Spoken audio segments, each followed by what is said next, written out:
Yep, they're still here. Good one. Thanks. You probably need your glasses. I can't see. Am I in the viewfinder? I'm Brad. I'm Rach.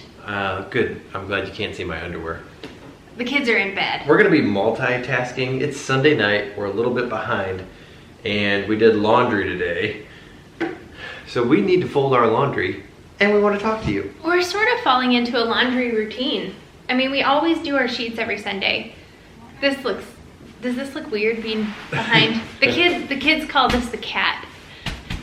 I call it a snowman booty. But if you're new here, hit the subscribe button. The thumbs up button helps channels grow. So if you would be so kind as to just click that little button down here. we're on a routine now because we wear scrubs to work. So we have enough scrubs for the week. So every Sunday we have to wash our scrubs. Yes, those with decision anxiety, that's my bra. That is too. Like me, wearing scrubs to work is a great thing. I just don't have to decide what I'm wearing. I already know. You're like a female version of Mark Zuckerberg. Yep, I like having a uniform. So today's video is all about breastfeeding. It's all about breasts. Yep. Feeding. And milk. That was such a boy joke. You're such a boy. Oh. I think what sparked me wanting to talk about breastfeeding was that we posted on our regular channel in real time today. We posted about how Eloise bit me for the first time while she was breastfeeding. Were you like, ouch, Charlie? That really hurt. No. I tried not to react because if you really react, then they think it's funny and they do it again. They like to get that reaction. So no, I did everything I could to not do anything. Not even like... I mean, I'm sure I did a little of that, but like I said, the more reaction you have, the more they feed off of it. So do you think it feels like getting your nipple pierced? I don't know. I've never had my nipple pierced. Have you? Yeah, of course. He has had his tongue pierced. Yes. Does your mom know that? Yeah. Oh, okay. And I had my ear pierced in 7th and 8th grade. Okay. I had my belly button pierced and my nose at one time, and I have a piercing up here, but I never put an earring in it because it just always hurts. And then I have a second piercing on this earlobe down here. Anyway, back to breastfeeding. So, I think it's good to preface this whole thing with some disclaimers. There are all kinds of different ways that you can feed a baby between the age of 0 and 1 year and beyond. You can do breastfeeding, you can do formula feeding. Some babies have like really specific dietary needs that they can't have just any formula, and they can't have breast milk necessarily. We have friends that had a baby that was born with the PKU. I'm not even sure like how you would say, is he born with PKU? Or is he a PKU? I don't know. Something like that. Somebody help me out in the comments on like how that goes. But so she couldn't even, like they had to do very specific diets with him in the beginning. I think she's able to now pump and give him pumped breast milk. So anyway, the only right answer for that is what works for you. So I'm a proponent of breastfeeding if you can. If it's emotionally taxing for you, don't do it. If your baby has allergies to something that you can't live without, don't do it. If it's not working, don't do it. And that's okay, formula's great. If you want to breastfeed and you put all of your eggs in that basket and you go gung-ho on breastfeeding and you don't want to give your baby formula, that's great also. If you want to breastfeed until they're 6 months old and then do formula, that's good. If you want to breastfeed until they're 1 year old, that's fine. I think that's enough disclaimers, honey. But I just want to be clear that it's amazing how offended people can be. Some people are really offended by anyone even stating that breastfeeding is good for the baby. And some people are offended by you breastfeeding your baby beyond like 6 months. They think it's weird and gross. And even with all those disclaimers, somebody will be offended. it doesn't matter, you're right. But maybe I can open up somebody's eyes that is closed-minded. Somebody will probably be offended that you don't think the only option is breastfeeding. Someone will probably be offended that you're okay with people formula feeding. It's the internet. It is. It's the internet. It is.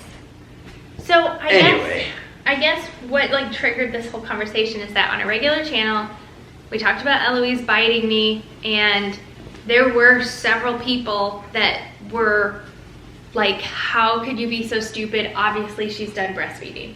Really? Yes. What's wrong with people? Babies, like especially since she's teething, like they experiment with what they can bite on. They like to chew on things. They don't know that a nipple is something that they can't chew on. It's gonna hurt. So one way or another, we got to teach her that that's not something that she can bite. And actually she hasn't done it since. She had literally only done it one time when we filmed that video. So it's not like every time she's at the breast, she's biting me until I bleed. So with all of that said, what is your take on breastfeeding, honey? Rachel's, if you ask Rachel what her greatest personal accomplishment, it is exclusively breastfeeding the twins for the entire first year of their life. And no one will be able to take that away from her. And it was amazing. It was a ridiculous physical feat. I think I think it's harder than running a marathon. Oh, for sure. Exclusively breastfeeding twins for an entire year. I wish she would have given up multiple times. It's just way too stressful. It's way too taxing. It just would have been a lot easier to supplement with formula. But I'm really proud of her. Really glad that she did it. Oh. With Eloise, my point of view, like being the husband, it's I don't even want to say it's stressful, but it's still kind of stressful. Because Eloise doesn't feed well if the twins are around and they're loud and they're rambunctious. So it's like pressure on me to keep the twins away so that Eloise will eat. Would that be, if she was formula fed, would that be different? Probably not. But at this point, like, so Rachel doesn't want to like go to the bedroom to take Eloise to go feed. You know, I think she doesn't want to like miss out on what we're doing out here. But if she was formula fed, then we could rotate who feeds her, and I could just take her to the bedroom and feed her a bottle of formula. So I think it would be a little bit easier if we did formula. Well, okay, so do you know of, let's say she feeds 8 to 10 times a day. How many of those feedings do you think I do out here? I guess like 3. Maybe, probably more like 2. I'm only asking for like two feedings a day that I don't have to be like banned to the bedroom, because I do feed her in the bedroom most of the time. I feed her right when she wakes up in the bedroom. Each time she wakes up from her nap and each time she goes down for her nap, I feed her in the bedroom. There's only like one time in the morning and one time in the afternoon that I just like want to be part of what's going on instead of just being banished to another room. Yeah, but the thing about like wanting to be a part of what's going on, that means I have to like keep the twins quiet in a way so it's not like I know there's nothing that's going on. Well, sometimes I'm just sitting there and then she starts rooting and I just start feeding her. So it's not like I'm premeditatively like just trying to feed her out here just to do it. Mm-hmm. It's just like sometimes it just happens. So I get that. Like that would be really annoying if there was pressure on me to like keep the kids quiet and not distract Eloise. But she's at such an age where she's wanting to know what's going on, and so she just won't stay feeding for very long if she has the twins to look at, which is understandable. They're pretty fun. All of the experts agree that breastfeeding for as long as possible is the healthiest option for the kid, just for like immunity's sake. And I know like some people, once there's biting involved, would argue that they would rather just pump and feed bottles. But the feedback that like the female body gets from a baby who's nursing, there's actual exchange of saliva in the milk ducts in the breast. It's amazing what happens when a baby is breastfeeding. But like if Eloise is exposed to anything throughout the day, or if I'm exposed to anything, then like her body's giving me feedback and my body will start producing immunity for her to what she's been exposed to. Isn't that phenomenal? It is, that's crazy. So that's why it's so beneficial for them to actually nurse rather than just pump and bottle feed. So I don't know, with everything that's going on and her being still an infant, it just makes me, I want to breastfeed until at least a year. It's interesting the pressure that you get as a breastfeeding mom to discontinue breastfeeding at exactly 1 year. Yeah. From everywhere. Like from basically our entire family, everyone is like, even like we'll talk about something that's going on in September or October or something, and everyone's like, well, you'll be done breastfeeding Eloise by then, so blah, blah, blah, blah. Everybody has that mark in their mind for when I'm going to be done breastfeeding. And what I've learned with Eloise and with the twins is that that process, it's personal for you and each kid. It's called baby-led weaning, which is what we do for a reason, because the baby decides when they're done breastfeeding. But I would, for me, if it's before a year, I'm gonna try to persevere through the end of the year just to give them the benefit of breastfeeding for at least 1 year. So, I don't know. With that said, I don't know that, like, Eloise is gonna be done breastfeeding right at a year. The twins I nursed until they were almost 14 months. Yeah, I remember it being a year. Like, are you gonna start weaning them now or what? And I had decided at that point that I wanted to hang on to like 1 or 2 feeds until we were through the winter, because at that point they turned a year in January and we still had a couple of months of flu season and cold season and all that going on, and I just said, well, I'll feed them just in the morning and at night until we're through the worst of the flu season. And that was my plan until I was pregnant with Eloise and like physically couldn't handle nursing them anymore. It just gave me the heebie-jeebies after I became pregnant. That was my first symptom that made me think I might be pregnant. Yeah. So weird. it is super weird. So anyway, I weaned them at like 14 months, probably a little bit sooner than I had planned. And Eloise will just be entering cold and flu season, and I don't see myself nursing her through to when she's like a year and a half. I don't know. I just don't know what'll happen. Our memory card ran out of memory, so. I guess the one question I have for you is, do you feel like you've missed out on like bottle feeding the babies? No, because, well, like for now, I take care, on Thursdays, Rachel goes to work a half day. So I have all 3 kids by myself for a half a day. So I give Eloise, obviously I give bottles to Eloise on that day. That's really it. Mm-hmm. That's all I body feed. But no, like earlier I fed her more. So now I don't particularly, Eloise wasn't very good at taking a bottle when she was younger. She's great now. But she wasn't very good at taking a bottle when she was younger, so I didn't particularly enjoy it. And I enjoyed giving the twins a bottle after they could hold it themselves. So, no. You don't feel like you bonded No. holding the bottle for them? No. No. No, I didn't feel a bond holding No. the bottle.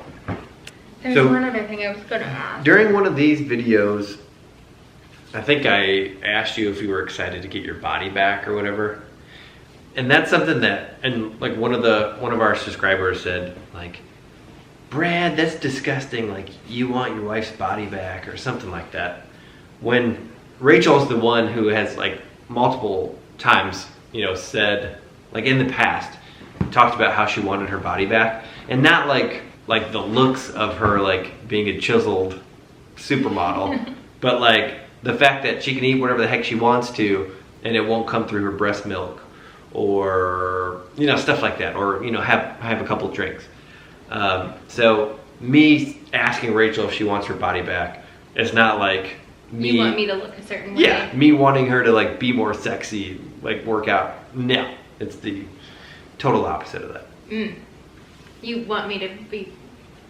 I prefer Rachel to have a couple of extra pounds on her. Seriously? Yes. That's a really weird thing to say. Is it? Yes. That's true. I don't want you to be like super skinny. Oh, okay. So are you saying you prefer me right now the way I am with a couple extra pounds on me? You do? No, do you, is that what you're saying? This is an art. This is like one of those There's no way. This is one of those times where being a man, there's no correct answer. Mm-mm. No, and he's right. Having my body back means more than just looking a certain way. I mean, this whole time, this whole postpartum, I feel like I've been pregnant or postpartum for 3 years, which I have, more than 3 years now. Getting my body back is not about looking any certain way. It's more about being athletic, like being able to keep up and strong enough to keep up with my kids. And then if you're breastfeeding, you are tied to either a baby or a pump every couple of hours. You can't go longer than a couple hours without pumping or feeding a baby. And so that's the part that's difficult, because I don't know, if I just want to like run to Target and then I want to have coffee and then I want to like do something else and it lasts longer than 2 or 3 hours, then I'm uncomfortably full of milk and I could get mastitis. Mm-hmm. I have to pump at 11 p.m. every night. That's another thing. Your mastitis issues. Yeah, that's no fun. Miserable. No, but I'm one of the lucky ones that I don't get it all the time. Some women get it all the time. I've only had it twice. No, So, thank you. thank goodness.